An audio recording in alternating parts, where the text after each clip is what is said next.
Good morning children. ಇವತ್ತು ನಾವು 3ನೇ ತರಗತಿಯ ನಲಿ ಕಲಿ ಕನ್ನಡ ಭಾಗ 1ರ ಆಲಿಸು ಆನಂದಿಸು ಅದರಲ್ಲಿ ನಾವು ಬೆಕ್ಕಿನ ಬೇಟೆಯ ಬಗ್ಗೆ ನಾವು ಇವತ್ತು ಈ ತರಗತಿಯಲ್ಲಿ ಅಭ್ಯಾಸ ಮಾಡೋಣ ಮಕ್ಕಳೇ. ಬೆಕ್ಕಿನ ಬೇಟೆ ಅಂತಂದರೆ ಇಲ್ಲಿ ಕವಿ ಯಾವ ರೀತಿ ಒಂದು ಬೆಕ್ಕು ಮತ್ತು ಇಲಿಯ ಬಗ್ಗೆ ವರ್ಣಿಸಿರುವುದನ್ನು ನಾವು ಈ ಒಂದು ಪದ್ಯದ ಸಾಲುಗಳ ಮೂಲಕ ನಾವು ತಿಳಿಯೋಣ ಮಕ್ಕಳೇ. ಕಾಡುತ್ತಿದ್ದ ಇಲಿಯನೊಂದ ಹಿಡಿದೆ ಬಹಳ ಶ್ರಮದಲ್ಲಿ, ಇಷ್ಟದಂತೆ ತಿನ್ನುವೆ ಇವನು ತುಂಬ ಖುಷಿಯಲ್ಲಿ. ಇಲ್ಲೇನು ಮಾಡಿದರೆ ಕಾಡುತ್ತಿದ್ದ ಇಲಿ ನೊಂದ ಅಂತಂದರೆ ಬೆಕ್ಕು ಏನು ಮಾಡಿದೆ, ಕಾಡುತ್ತಿದ್ದ ಇಲಿಯನೊಂದ ಹಿಡಿದೆ ಬಹಳ ಶ್ರಮದಲ್ಲಿ. ಬೆಕ್ಕೇನು ಮಾಡುತ್ತೆ, ಒಂದು ಏನಾದರೂ ಒಂದು ಹಿಡಿಬೇಕಂದ್ರೆ ಒಂದು ಭಾಳ ಶ್ರಮಪಟ್ಟು ಯೋಚನೆ ಮಾಡಿ ಏನು ಮಾಡುತ್ತೆ, ಹೊಂಚಾಕುತ್ತೆ. ಕಾಡುತ್ತಿದ್ದ ಇಲಿಯನೊಂದ ಹಿಡಿದೆ ಬಹಳ ಶ್ರಮದಲ್ಲಿ, ಇಷ್ಟದಂತೆ ತಿನ್ನುವೆ ಇವನು ತುಂಬ ಖುಷಿಯಲ್ಲಿ ಅಂತಂದರೆ ಮಾಡುತ್ತೆ, ಅದು ಕಷ್ಟಪಟ್ಟು ಒಂದು ಯಾವ ರೀತಿ ಒಂದು ಇಲಿಯನ್ನು ಹಿಡಿದು ಅದನ್ನು ತುಂಬ ಇಷ್ಟಪಟ್ಟು ತಿನ್ನುವೆ ಖುಷಿಯಲ್ಲಿ ಅಂತ ಇಲ್ಲಿ ವರ್ಣಿಸಲಾಗಿದೆ. ಅದೇ ರೀತಿಯಲ್ಲಿ ಬಿಲದ ಸಂದಿಯಲ್ಲಿ ಕುಳಿತು ನನ್ನ ನೋಡುತ್ತಿಹುದು ನಾನು ಇರದ ವೇಳೆಯಲ್ಲಿ ಬಹಳ ಮೆರೆಯುತ್ತಿದ್ದುದು. ಅಂದರೆ ಇಲಿ ಏನು ಮಾಡುತ್ತೆ, ಬೆಕ್ಕು ಇಲ್ದಾಗ ಅದು ಆರಾಮ್ಸೆ ಅಡ್ಡಾಡುತ್ತೆ. ಬಿಲದ ಸಂದಿಯಲ್ಲಿ ಕುಳಿತು ನನ್ನ ನೋಡುತ್ತಿಹುದು ಅಂತಂದರೆ ಸೈಡಲ್ಲಿ ಕೂತ್ಬಿಟ್ಟು ಏನಾಗುತ್ತೆ, ಅದು ಬೆಕ್ಕನ್ನು ನೋಡ್ತಾ ಇರುತ್ತೆ. ಬೆಕ್ಕು ಇಲ್ಲದಾಗ ಏನು ಮಾಡುತ್ತೆ, ಆ ಒಂದು ಇಲಿ ಬಂದು ಖುಷಿಯಾಗಿ ಎಲ್ಲ ಕಡೆ ಅಡ್ಡಾಡ್ತಾ ಇರುತ್ತೆ.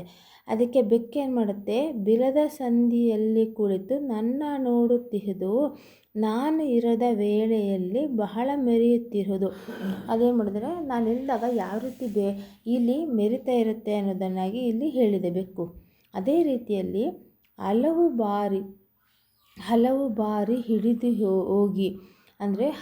ಬಾರಿ ಹಿಡಿದು ಹೋಗಿ ಸೋಲು ಕಂಡೆ ಕೈಗೆ ಸಿಗದೆ ನೆಗೆದು ಓಡುತ್ತಿತ್ತು ಬೀಳದಲ್ಲಿ ಅಂತಂದರೆ ಹಲವು ಬಾರಿ ಹಿಡಿದು ಹೋಗಿ ಸೋಲು ಕಂಡೆ ಹಾದಿಲಿ ಅಂತಂದರೆ ಬೆಕ್ಕೇನು ಮಾಡುತ್ತೆ, ಎಷ್ಟು ಸಾರಿ ಇಲಿಯನ್ನು ಹಿಡಿಯೋಕೆ ಹೋದಾಗ ಅದಕ್ಕೇನಾಗುತ್ತೆ, ಆವಾಗ ಅದಕ್ಕೆ ಸೋಲಾಗಿರುತ್ತೆ. ಕೈಗೆ ಸಿಗದೆ ನೆಗೆದು ಓಡುತ್ತಿತ್ತು ಬೀಳದಲ್ಲಿ, ಅದೇ ನೋಡ್ತು ಚೀಲದಲ್ಲಿ ಹೋಗ್ತಾ ಇತ್ತು.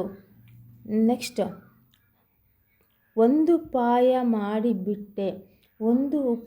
ಮಾಡಿಬಿಟ್ಟೆ ಯತ್ನ ಸಫಲವಾಯಿತು ಅಂತಂದರೆ ಪ್ರತಿ ಸರಿ ಏನು ಮಾಡುತ್ತೆ ಬೆಕ್ಕು, ಒಂದು ಉಪಾಯ ಮಾಡಿಬಿಟ್ಟೆ ಯತ್ನ ಸಫಲವಾಯಿತು, ನಡೆಯಲಿಲ್ಲ ಇಲಿಯ ಆಟ ಓಟ ವ್ಯರ್ಥವಾಯಿತು ಅಂತಂದರೆ ಏನು ಮಾಡಿತ್ತು, ಪ್ರತಿ ಸರಿ ಬೆಕ್ಕು ಇಲಿಯನ್ನು ಹಿಡಿಯೋಕ್ಕೆ ಹೋದಾಗ ತಪ್ಪಿಸ್ಕೊಂತಿತ್ತು. ಅದಕ್ಕೆ ಒಂದು ಖುಷಿ ಆಗ್ತಿರ್ಲಿಲ್ಲ, ಸೋಲಾಗ್ತಿತ್ತು.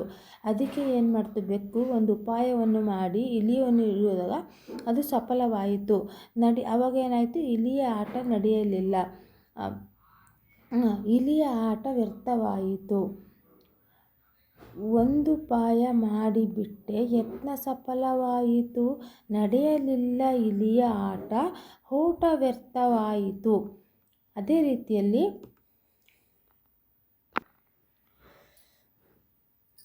ಇಲಿಯ ಕೈಗೆ ಸಿಕ್ಕಿತು ಅಂತಂದರೆ ಇಲಿಯು ಕೈಗೆ ಸಿಕ್ಕಿತು ಅಂತಂದರೆ ಕೊನೆಗೆ ಎಷ್ಟೇ ಪ್ರಯತ್ನಪಟ್ಟು ಕೊನೆಗೆ ಅಲ್ಲಿ ಬೆಕ್ಕು ಏನು ಮಾಡಿತ್ತು, ಒಂದು ಇಲಿಯನ್ನು ಹಿಡಿಯೋದರಲ್ಲಿ ಒಂದು ಇಲಿಯನ್ನು ಹಿಡಿದು ಖುಷಿಪಟ್ಟಿತ್ತು ಮಕ್ಕಳೇ. ಈ ರೀತಿ ಬೆಕ್ಕು ಮತ್ತು ಇಲಿಯ ಒಂದು ಬೇಟೆಯ ಬಗ್ಗೆ ನಾವು ಈ ಒಂದು ಪದ್ಯದಲ್ಲಿ ನಾವು ತಿಳಿದಿದ್ದೇವೆ. ಈ ಒಂದು ಪದ್ಯವನ್ನು ನಿಧಾನವಾಗಿ ಸ್ಪಷ್ಟವಾಗಿ ಓದೋಣ ಮಕ್ಕಳೇ. ಮತ್ತೊಂದು ಸಾರಿ. ಕಾಡುತ್ತಿದ್ದ ಇಲಿಯನೊಂದ ಹಿಡಿದೆ ಬಹಳ ಶ್ರಮದಲ್ಲಿ, ಹಿಡಿದ ಬಹಳ ಶ್ರಮದಲ್ಲಿ ಇಷ್ಟದಂತೆ ತಿನ್ನುವೆ ಇವನು ತುಂಬ ಖುಷಿಯಲ್ಲಿ ತುಂಬ ಖುಷಿಯಲ್ಲಿ ಬಿಲದ ಸಂದಿಯಲ್ಲಿ ಕುಳಿತು ನನ್ನ ನೋಡುತ್ತಿಹುದು ಬಿಲದ ಸಂದಿಯಲ್ಲಿ ಕುಳಿತು ನನ್ನ ನೋಡುತ್ತಿಹುದು ನಾನು ಇರದ ವೇಳೆಯಲ್ಲಿ ಬಹಳ ಮೆರೆಯುತ್ತಿಹುದು ಹಲವು ಬಾರಿ ಹಿಡಿದು ಹೋಗಿ ಸೋಲು ಕಂಡೆ ಹಾದಿಲಿ ಹಲವು ಬಾರಿ ಹಿಡಿದು ಹೋಗಿ ಸೋಲು ಕಂಡೆ ಹಾದಿಲಿ ಕೈಗೆ ಸಿಗದೆ ನೆಗೆದು ಓಡುತ್ತಿತ್ತು ಬೀಲದಲ್ಲಿ ಕೈಗೆ ಸಿಗದೆ ನೆಗೆದು ಓಡುತ್ತಿತ್ತು ಬೀಲದಲ್ಲಿ ಒಂದು ಪಾಯ ಮಾಡಿಬಿಟ್ಟೆ ಯತ್ನ ಸಫಲವಾಯಿತು ನಡೆಯಲಿಲ್ಲ ಇಲಿಯ ಆಟ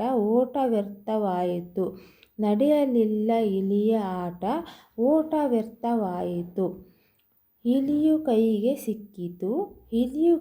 ಸಿಕ್ಕಿತು ಈ ರೀತಿ ಈ ಒಂದು ಬೆಕ್ಕಿನ ಬೇಟೆ ಈ ಒಂದು ಪದ್ಯ ಭಾಗವನ್ನು ನಾವು ಈ ತರಗತಿಯಲ್ಲಿ ಅಭ್ಯಾಸ ಮಾಡಿದ್ದೇವೆ. ಅದೇ ರೀತಿಯಲ್ಲಿ ನಾವು ಮೌಖಿಕ ಪ್ರಶ್ನೆಗಳ ಬಗ್ಗೆ ನಾವು ಗಮನ ಹರಿಸೋಣ ಮಕ್ಕಳೇ. ಮೌಖಿಕ ಪ್ರಶ್ನೆಗಳು ಅಂತಂತಂದರೆ ಬೆಕ್ಕು ಇಲಿಯನ್ನು ಹಿಡಿಯಲು ಹೇಗೆ ಕಷ್ಟಪಡುತ್ತಿತ್ತು?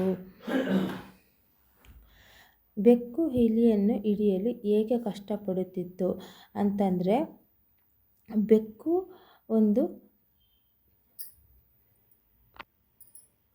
ಬೆಕ್ಕು ಇಲಿಯನ್ನು ಹಿಡಿಯಲು ಹೇಗೆ ಕಷ್ಟಪಡುತ್ತಿತ್ತು ಅಂತಂದರೆ ಒಂದು ಬೀಲದ ಸಂದಿಯಲ್ಲಿ ಕುಳಿತು ನನ್ನ ನೋಡುತ್ತಿತ್ತು.